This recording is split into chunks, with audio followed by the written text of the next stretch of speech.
No, in talent and vigor. Not at once following out his allusion, I considered for a moment. Has it sustained a loss of that kind? Said I. I was not aware of it. Understand me, Mr. Sampson. I don't imagine that you have retired. It's not so bad as that. But Mr. Meltham. Oh, to be sure, said I. Yes, Mr. Meltham, the young actuary of the inestimable. Just so, he returned in a consoling way. He is a great loss. He was at once the most profound, the most original, and the most energetic man I have ever known connected with life assurance. I spoke strongly, for I had a high esteem and admiration for Meltham, and my gentleman had indefinitely conveyed to me some suspicion that he wanted to sneer at him. He recalled me to my guard by presenting that trim pathway up his head, with its infernal "Not on the grass, if you please, the gravel." "You knew him, Mr. Slington?" "Only by reputation. To have known him as an acquaintance, or as a friend, is an honour I should have sought if he had remained in society, though I might never have had the good fortune to attain it, being a man of far inferior mark. He was scarcely above 30, I suppose?" "About 30." "Ah!" He sighed in his former consoling way. "What creatures we are, to break up, Mr. Sampson, and become incapable of business at that time of life! Any reason assigned for the melancholy fact?" "Humph!" thought I, as I looked at him. "But I won't go up the track, and I will go on the grass." "What reason have you heard assigned, Mr. Slington?" I asked point blank. "Most likely a false one. You know what rumour is, Mr. Sampson. I never repeat what I hear." "It is the only way of paring the nails and shaving the head of rumour. But when you ask me what reason I have heard assigned for Mr. Meltham's passing away from among men, it is another thing. I am not gratifying idle gossip, then?" "I was told, Mr. Sampson, that Mr. Meltham had relinquished all his avocations and all his prospects, because he was, in fact, broken-hearted.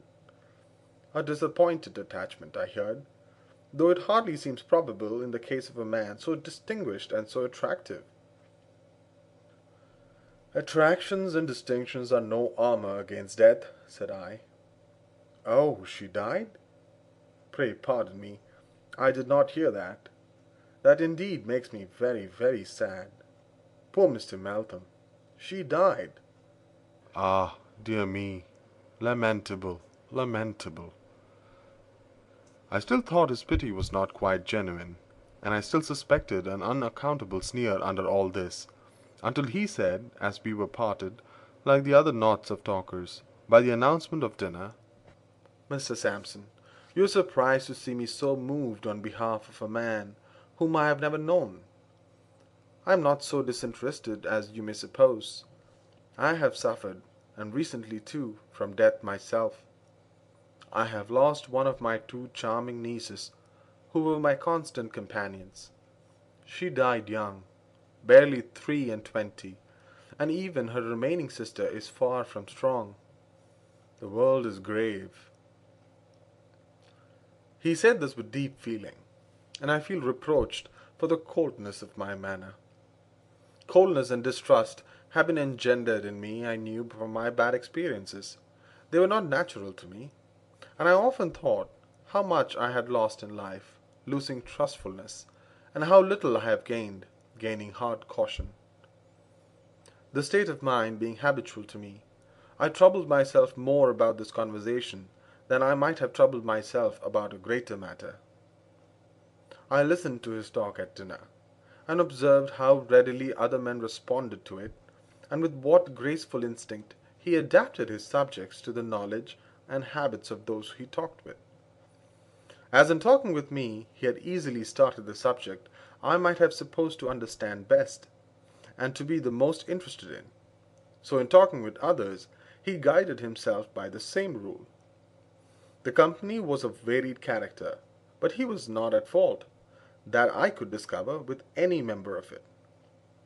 He knew just as much of each man's pursuit as made him agreeable to that man in reference to it, and just as little as made it natural in him to seek the modesty for information when the theme was broached.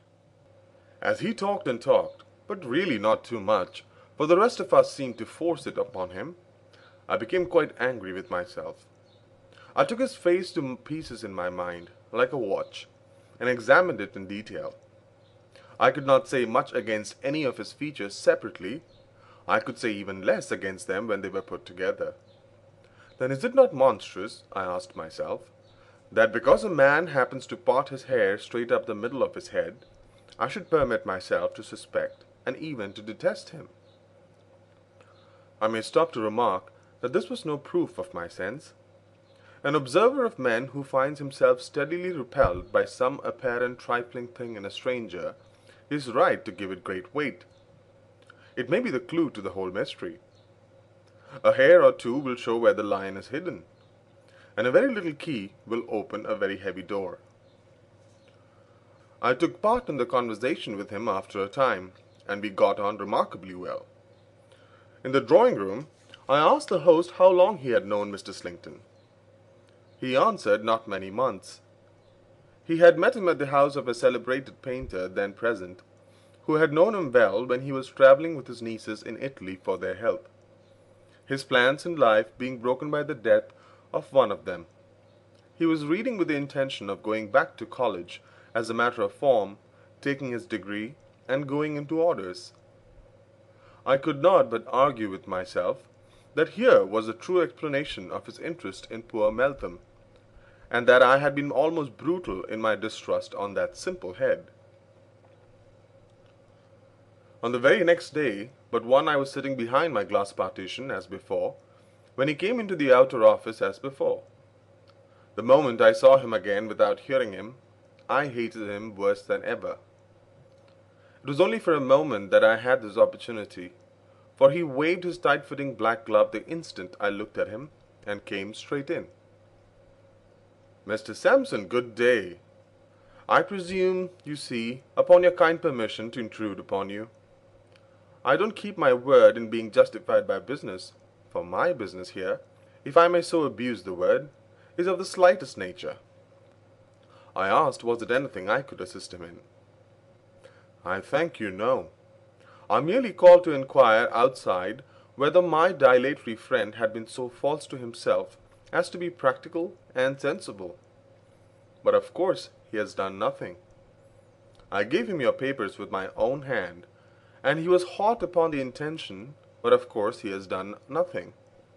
Apart from the general human disinclination to do anything that ought to be done, I dare say there is a speciality about assuring one's life. You find it like will-making. People are so superstitious, and take it for granted that they will die soon afterwards. Up here, if you please, straight up here, Mr. Sampson. Neither to the right nor to the left." I almost fancied I could hear him breathe those words as he sat smiling at me, with that intolerable parting exactly opposite the bridge of my nose. "There is such a feeling sometimes, no doubt," I replied, "but I don't think it obtains to any great extent." "Well," he said with a shrug and a smile, "I wish some good angel would influence my friend in the right direction. I rashly promised his mother and sister in Norfolk to see it done, and he promised them that he would do it. But I suppose he never will." He spoke for a minute or two on different topics and went away. I had scarcely unlocked the drawers of my writing table next morning when he reappeared. I noticed he came straight to the door in the glass partition and did not pause a single moment outside. "Can you spare me 2 minutes, my dear Mr. Sampson?" "By all means." "Much obliged," laying his hat and umbrella on the table. "I came early not to interrupt you.